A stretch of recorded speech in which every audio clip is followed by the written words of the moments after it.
Bonsoir à tous. Toutes nos excuses pour ces quelques minutes de retard. Soyez les bienvenus dans votre journal à la une de l'actualité.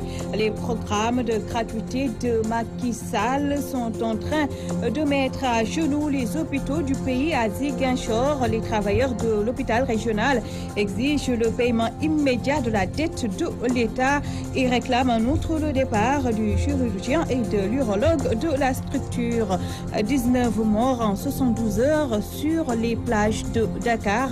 40 morts au total depuis le mois de juin. Une hécatombe qui passe comme un jeu d'enfant. Notre reporter s'est rendu à la plage de Malibu où les jeunes continuent à se baigner malgré les 11 corps repêchés sur les lieux. Au moment où elle manque à Dakar, l'eau est aussi source de colère à Louga. Le syndicat national des travailleurs de l'hydraulique annonce une grève pour fustiger la réforme de l'eau et dénonce l'absence de concertation avec les agents dont les emplois sont pourtant menacés. Voilà pour les principaux titres.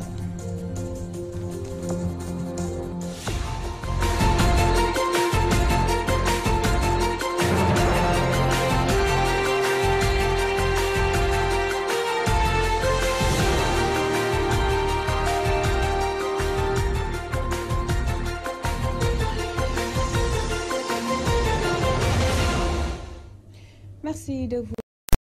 Les syndicalistes du centre hospitalier de Ziguinchor exigent du gouvernement le paiement immédiat de la dette relative au programme de gratuité face à la presse.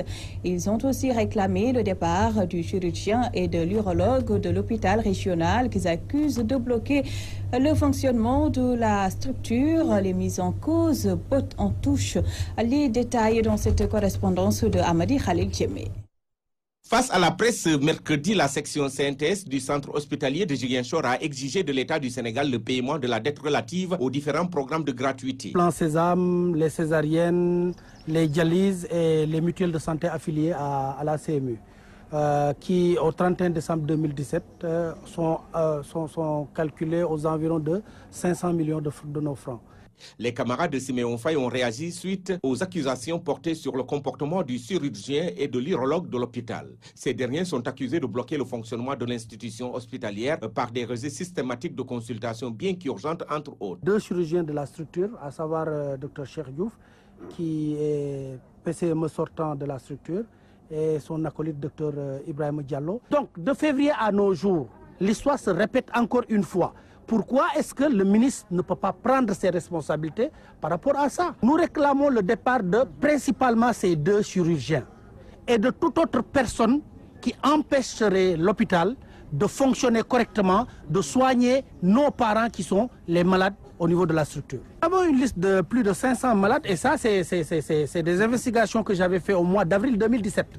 Aujourd'hui, nous sommes le 1er août 2018.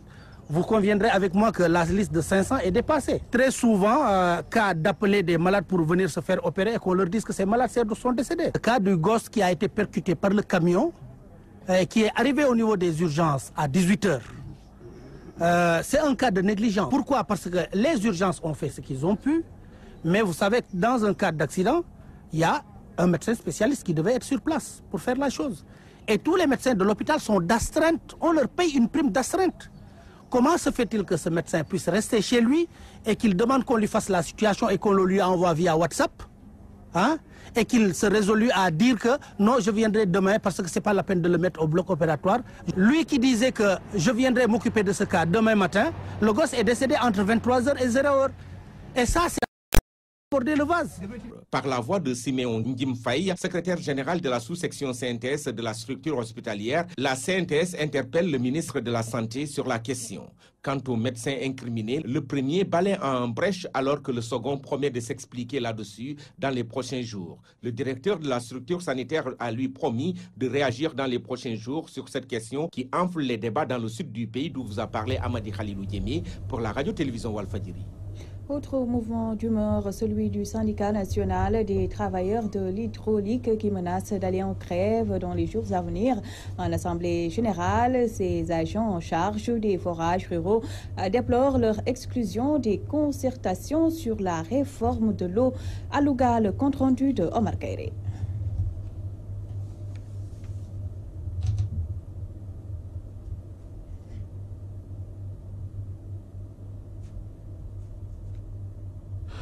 La pénurie d'eau qui frappe Dakar depuis des semaines guette le monde rural. Le syndicat national des travailleurs de l'hydraulique menace d'aller en grève. Venus des 14 régions du pays, ces travailleurs qui étaient en assemblée générale à Louga dénoncent leur non-implication dans les réformes engagées dans le secteur. Les travailleurs de l'ex-DEM sont mis en rade. La dégradation des conditions de vie et de travail depuis l'événement de l'OFOR, le manque de concertation sur la réforme de l'hydraulique rurale, notamment sur l'avenir du personnel, inquiétude du personnel contractuel dont la régularisation des cotisations sociales des agents fait défaut, inquiétude du personnel bénévole et conducteur de forage dont l'avenir est incertain avec l'installation des opérateurs privés. Plusieurs correspondants ont été adressés au ministre de l'Hydraulique et de l'Assainissement Mansour Faye, mais sans suite. Ces agents de l'hydraulique pointent du doigt leur ministre Mansour Faye qui, selon eux, est principal responsable de leur situation. Les agents de l'État qui devaient opter pour un délai de 2 ans entre le statut du personnel de l'OFOR et leur statut d'origine se sont fait transférer malgré eux à la DH par un arrêté ministériel. Cela dénote des manquements graves car tous les services déconcentrés de l'ex-DEM sont rattachés à la DH et l'OFOR qui s'en sert en cas de besoin. Aujourd'hui, tous les agents travaillent pour cette structure sans être rémunérés ni pris en charge par l'OFOR qui est le garant des patrimoines des forages. Ils devaient partir en 2010, ont été retenus jusqu'en 2013. Au moment de leur départ, ils n'ont pu bénéficier d'aucun dédommagement ni dégagement. Seule une infime minorité perçoivent la maudite somme de 18 500 comme pension de retraite. C'est à cause du non-versement régulier des cotisations de l'ADEME de 1992 à 2002. Yéli Koulibaly et ses camarades, qui posent leur plateforme revendicative, appellent l'État du Sénégal à prendre ses responsabilités. Que l'État sénégalais soit conscient de ses responsabilités dans la gestion du service public de l'eau en milieu rural, qui stratégique ne peut pas continuer à braver nos ressources naturelles à des multinationales. Que les emplois soient préservés et le prix de l'eau au niveau de la zone centre et sud doit être revu à la baisse. Nous demandons l'application du décret 2014-535 du 24 avril 2014 fixant les règles d'organisation et fonctionnement de l'Office des forages ruraux, notamment en son chapitre 5, et aussi de l'étude de définition de l'organisation et du financement de l'exploitation des forages ruraux, motorisé en perspective de la mise en place de l'Office des forages ruraux. Le syndicat national des travailleurs de l'hydraulique compte fermer les forages ruraux, notamment ceux de Touba, après expiration de leur préavis de grève qu'ils vont déposer dans la semaine. Oumar Kairé Louga, Walfadjri. Nous vous l'évoquions, titre 19 morts en 72 heures par noyade, 40 morts depuis le mois de juin sur les plages de Dakar. Un bilan qui fait peur à tout le monde, sauf les enfants qui sont les premiers concernés. À la plage Malibu à Guédiawaye, les enfants continuent la baignade malgré les corps sans vie repêchés récemment sur les lieux. Manque d'éducation ou absence d'occupation, les causes de cette fréquentation risqué dans ce reportage de Mamadou Dieye.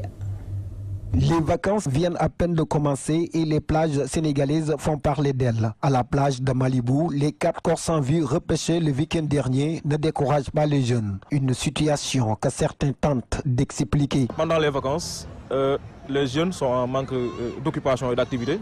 Et dans la plage également, il y a une nouvelle forme, un nouveau visage de la plage avec ce. C'est la confrontation de ces différentes situations-là qui a favorisé en tout cas l'affluence au niveau de cette plage. Les jeunes, ils sont venus ici pour prendre de l'air.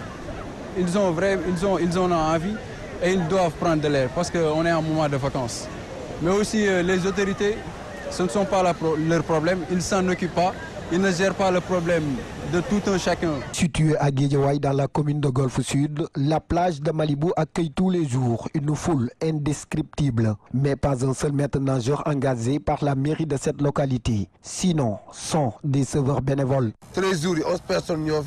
Nous avions pu sauver 11 personnes en situation de noyade pendant une période de 13 jours seulement. Mais par la suite, nous avions été informés que 2 d'entre elles avaient succombé, l'un à l'hôpital, le Dantec, l'autre suite à une crise. Et pourtant, personne ne nous paye. On le fait juste par volonté. Face à cette situation déjà affreuse, ces populations crient au secours des autorités afin que des mesures idoines soient prises pour endiguer ce mal. La collectivité locale doit davantage s'imprégner dans la gestion de cette plage-là. Parce que les maîtres nageurs informels, ils assurent la sécurité de façon informelle. Parce que quand il y a cas de noyade, c'est eux qui vont aller au secours. Mais si jamais, par exemple, un Sambata Ndiaye s'efforce à entrer dans la mer, ces maîtres nageurs-là n'ont pas le droit positif, le droit formel de les interdire. Parce qu'ils n'ont reçu aucun mandat de la part de la mairie ou d'une institution. Selon les dernières informations, 40 personnes sont mortes sur les plages de Dakar depuis le mois de juin. A rappelé également à Malibu 11 cas de noyade enregistrés en 72 heures. Un signal fort pour que parents et autorités municipales entament la surveillance. Mamadou Dieye, le conflit reprend de plus belle entre le maire Pape Babacar Seck et les commerçants du marché des HLM. Ces derniers dénoncent l'installation d'une foire aux alentours de leur lieu de commerce. En plus d'avoir déposé une plainte contre l'édile, ils menacent de ne plus payer la taxe municipale. Mamadou Diop, le secrétaire général national est au micro de Khadisila. Nous tous, ce que nous avons constaté, le maire des HLM Pape Seck a défié toutes les autorités, que ce soit étatiques, que ce soit les autorités spirituelles. Parce que le président de la République s'est prononcé sur la situation, le premier ministre s'est prononcé sur la situation, le ministre du Commerce s'est prononcé sur la situation, alors qu'il persiste et insiste en installant ces chapiteaux, en disant qu'il a un contrat avec un promoteur, mais quel contrat? Nous ignorons le contenu de ce contrat. Mais ce que nous pouvons dire et affirmer clairement, il y a des conseillers municipaux parmi nous qui affirment que le maire ne les a jamais conviés à une réunion pour dire qu'il va avoir un contrat avec un promoteur. Nous avons tous décidé, au nom du bureau national, de suspendre toutes les taxes ici au niveau du marché HLM. Nous demandons aux autorités, parce que le maire les a défiés, à créer une délégation spéciale. Parce que en venant au marché HLM, on sait nettement que le marché HLM fait partie des marchés de renommée internationale. Mais aujourd'hui, si vous venez au marché, vous pensez que vous êtes à un louma, à l'intérieur du pays. Partout on y installe des chapiteaux, partout on y installe des tabliers et n'importe quel genre. Il n'y a ni l'électricité, ni la sécurité, alors que le maire, la commune des HLM, en termes de perception municipale, est la première commune de Dakar, alors que si vous venez ici aujourd'hui au niveau du marché, vous rencontrez de sérieuses difficultés à entrer, même si vous avez une voiture.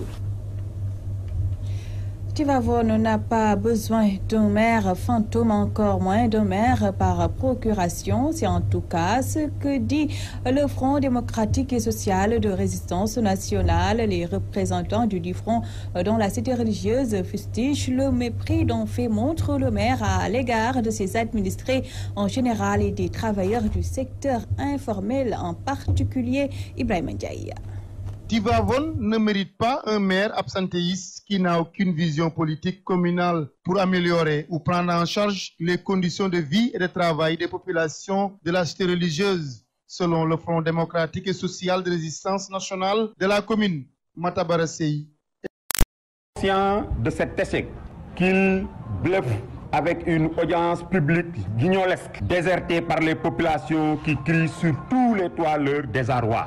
C'est pourquoi le Front démocratique et social de résistance nationale déclare depuis le marché devant les preuves la préparation d'une campagne électorale déguisée et la quête de signatures pour le parrainage. Monsieur le maire énumère des réalisations fantômes et fantoches de la commune. Mieux, il se permet de choisir délibérément la dissimulation et la confusion comme forme de communication afin de mieux manipuler ses administrés. Rien ne marche à Tivaouane et la casse des cantines des commerçants est la goutte d'eau qui a fait déborder le vase, d'après le Front. D'attribution de cantines ne sont pas avertis ni ne sont dédommagés.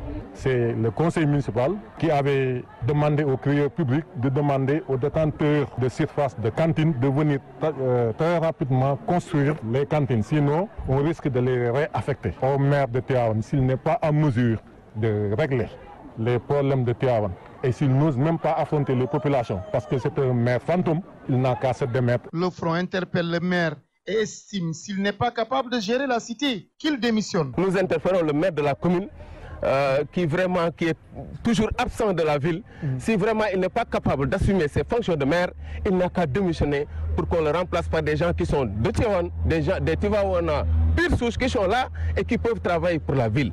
Parce que lui, je crois qu'il n'a pas de temps pour Tivaouane. Face à l'incompétence du maire, le Front propose d'apporter des solutions radicales, car Tivaouane mérite plus. Le Front démocratique et social de résistance nationale ne se limitera pas à la dénonciation et aux lamentations. Il compte apporter des solutions alternatives à travers des propositions concrètes et à travers des projets déjà conçus et chiffrés. Il invite toutes les forces vives à se joindre au front pour un changement radical de notre commune. Tivaouane, Walfadjri Radio TV, Ibrahima Ndiaye. Ibrahima Ndiaye, défilé des leaders de l'opposition au niveau des foyers religieux, notamment à Touba, c'est peine perdue selon des responsables apéristes qui rappellent que les chefs religieux sont dotés de fortes capacités de discernement pour balayer cette manipulation. Mamadou Makhtar Sarr. Pas nous distraire. Depuis quelque temps, ils sont en train de défiler à Touba, mais c'est peine perdue, car tout le monde sait qu'ils sont des pouvoiristes qui sont animés que de l'intérêt personnel, a déclaré la responsable de l'APR, Sokhna Mame Saye Mbacké, lors d'une assemblée générale tenue au quartier Madiana dans la commune de Touba.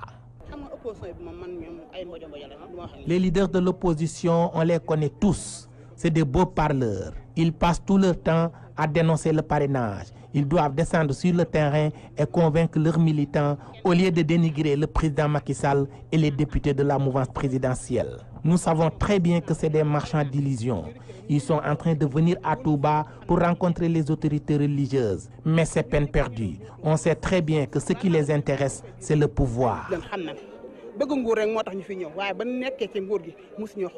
Mame Saye Mbacké s'est aussi attaqué à l'ancien premier ministre Hadjibou Soumaré, candidat à la présidentielle de 2019. Cheikh Hadjibou Soumaré ne respecte pas les Sénégalais. Il a été premier ministre. Ensuite, il a démissionné pour partir en Europe. Il attend la veille des élections pour venir nous tympaniser. Mais c'est peine perdue car les Sénégalais ne sont pas dupes. Personne ne peut plus les tromper. Sokhna Mame Saye Mbacké a profité de cette rencontre pour vanter les réalisations du président Sall dans la cité religieuse de Touba. Le président Macky Sall a beaucoup fait pour cette cité religieuse. Il a injecté plusieurs milliards dans l'assainissement de Touba. Il est en train de construire l'autoroute Ila Touba. Macky Sall a toujours appuyé les autorités religieuses sur le plan agricole. En plus, il a mis 1 milliard à la disposition des femmes de Touba pour leur financement. Venu présider la rencontre, le directeur de cabinet du ministre de l'Intérieur, Mamadou Aïcha Ndiaye, a expliqué aux femmes de l'APR la portée du parrainage. Concluant ses propos, il a déclaré que le ministre Aly Ngouille Ndiaye est en train de travailler pour une bonne organisation des élections dans la cité religieuse de Touba. Touba, ministère de l'Intérieur, matawaay wi ci war a jël pour ñu sécuriser ko def ko élection yi nga xam ne bii dina jaar yoon. Inch'Allah lépp ñu ngi ci fii ci Touba ak bépp gox bu nekk Sénégal ak bitim réew. Touba Mbacké, Mamadou Makhtar Sarr pour la radio-télévision Walfadjri. Politique toujours, le mouvement de réclame sa part des postes de responsabilité que distribue Macky Sall en Assemblée générale à Latmingué, Elhadji Malick Gueye, et ses partisans disent être plus représentatifs que les autres mouvements dont les membres sont promus par le chef de l'État, Alhassane Ba. Le mouvement And Suxali Sine Saloum a tenu son assemblée générale à Latmingué, une occasion saisie pour revoir leur effectif de militants et leur compagnonnage avec le président de la République. Je ne veux même pas écrire de lettres au président de la République parce que c'est quelqu'un qui me respecte bien et je le lui rends. Mais il faut dire que le partage n'est pas équitable. Vous me connaissez bien. Si j'avais fait les bons, j'allais être Premier ministre. Et si Macky Sall veut être réélu, il n'a qu'à décortiquer mon message. Très décidé, le président du mouvement Elhadji Malick Gueye est ferme sur sa décision et dit qu'il n'acceptera plus de se laisser faire comme un mouton de Panurge. J'exige du président de la République de mettre l'homme qu'il faut à la place qu'il faut. Très convaincu que personne ne peut s'imposer dans la région sans son mouvement, El Hadji Malick Gueye réclame pour ses militants des postes de responsabilité qu'on donne aux autres mouvements et partis politiques au poids plume. Je peux le jurer devant Dieu, qui s'aligne avec moi gagnera les élections dans la région de Kaolack. Car, modestie à part, je pèse lourd. Les élections locales passées en attestent avec les 38% des voix que j'ai obtenues. J'ai des fidèles militants partout dans la commune. Alors, pourquoi donner aux autres mouvements et partis politiques qui font pas le poids devant nous des postes de responsabilité? Trop, c'est trop. On n'acceptera plus de vivre cette situation. C'est fini. Pour rappel, lors de cette assemblée générale, les populations de Latmingué ont bénéficié des sacs de riz que le président du mouvement leur a offerts. Latmingué, Al-Hassan Ba, Yaya Guissé, Walfadjri. Parlons de toute autre chose à présent. Fête de l'excellence à Guinaw Rail Sud. La municipalité récompense ses meilleurs élèves. Occasion saisie par le maire Ablaye Diop pour réclamer à l'État la construction d'un lycée, le renforcement des fonds de dotation. Semedo. La municipalité de Guinaw Rail Sud prime ses meilleurs élèves à travers la fête de l'excellence. L'éducation est une compétence transférée. Et que vraiment la commune, c'est la deuxième fois qu'on a pris la décision quand même de primer les meilleurs élèves. Il y a aussi beaucoup de fournitures. En tout cas, celui qui est primé l'année prochaine, je ne crois pas que tu payes vraiment des fournitures scolaires vraiment par rapport à la classe que vous devez faire. En tout cas, la commune s'est beaucoup battue avec vraiment d'autres partenaires pour donner vraiment beaucoup de cadeaux, beaucoup de fournitures. Ça tourne au moins 2 500 000 francs que nous avons vraiment décaissé. Comme la commune est là quand même pour aider les populations, alors on doit quand même amener un peu de nos moyens, un peu pousser vraiment les élèves vraiment à aller davantage. Aider aussi vraiment les écoles, parce que aussi les écoles n'ont pas assez de moyens, les parents n'ont pas assez de moyens. Il faut quand même un peu, comme la commune, travailler un peu quand même pour les aider. Voilà ce que nous voulons. Mais aussi demander des résultats aussi.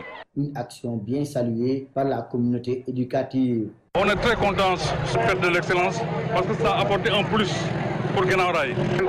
sant yàlla bu baax vraiment maire li mu def nii xëy na ñun parents d'élèves la ko defal parce que boo xoolee au niveau de Guinaw Rail xëy na c'est la première fois lii am. Cette cérémonie a servi également de tribune au maire Ablaye Diop pour solliciter d'une part l'appui de l'État pour la construction d'un lycée, puis le renforcement des fonds de concours et d'autre part de la ville de Pékin pour l'augmentation des fonds de dotation. On veut maintenant un lycée, parce que nous avons vraiment un CM, on veut maintenant un lycée quand même, pour qu'on puisse vraiment l'objectif au niveau de l'éducation. On est un peu enclavé, alors si on peut avoir un lycée, vraiment, ça pourra nous aider. Un peu de moyens de nous aider au niveau des fonds de dotation, parce que les communes ne doivent pas être vraiment au même niveau. Donc je crois qu'on doit renforcer vraiment nos moyens sur le plan d'éducation pour qu'on puisse vraiment bien travailler avec ces élèves-là. Avec 30 000 habitants et 25 quartiers, Guinaw Rail Sud compte 2 écoles élémentaires publiques, 10 écoles associatives et un collège d'enseignement moyen. Théodore Semedo, Guinaw Rail Sud, Walfadjri. Théodore Semedo, au même moment, la municipalité de Ndiarème Limamoulaye honore un de ses illustres disparus. Le maire Baïdi Sey a décidé de donner à une des avenues de la commune le nom de El Hadji Amat Tal. Pour lui, il s'agit de donner à la jeunesse des références. Baïdi Sey, que nous écoutons. Une journée particulière, une journée pleine d'émotions, mais surtout une journée très très solennelle. Vous avez vu la ferveur avec laquelle les populations, ce matin, se sont mobilisées pour célébrer ce baptême, le baptême d'un de nos pères. Un homme multidimensionnel, comme je l'ai dit tout à l'heure, et comme les autres l'ont dit, El Hadji Amat Tal, qui était d'abord disciple et moukhadam de Baye Niass, également délégué de quartier, mais également aussi un citoyen tout court, un homme de Dieu. Et c'est quelqu'un qui avait une solution à tout. Parce qu'aucun problème ne lui a jamais été posé sans qu'il n'y ait eu de solution. c'est cet homme-là que la commune a décidé de célébrer par une délibération du conseil municipal. Et c'est sa famille s'est approprié cette délibération et a organisé ce matin cette journée de baptême, qui a été rehaussée par la présence de mon neveu, ami et jeune frère Aliou Sall, comme vous l'avez vu, qui est venu m'accompagner comme à chaque fois que de besoin. J'ai été accompagné aussi par mes collègues du Haut Conseil, Terence Senghor et Mme Fatou Kinefal, qui est également conseillère, membre de la commission d'éducation et membre de la commission des affaires sociales. Donc ce sont ces amis-là qui sont venus nous accompagner. Et aujourd'hui, vous avez vu, on n'a même pas de place où poser le pied, tellement les gens sont contents de célébrer cette journée, de célébrer ce baptême. Et nous rendons grâce à Dieu. C'était le journal de 20h. À vous tous, merci de l'attention. Retrouvez tout juste après moi et Chadia Diakhaté pour la 4e et dernière partie de l'édition du soir. Très bonne soirée à tous.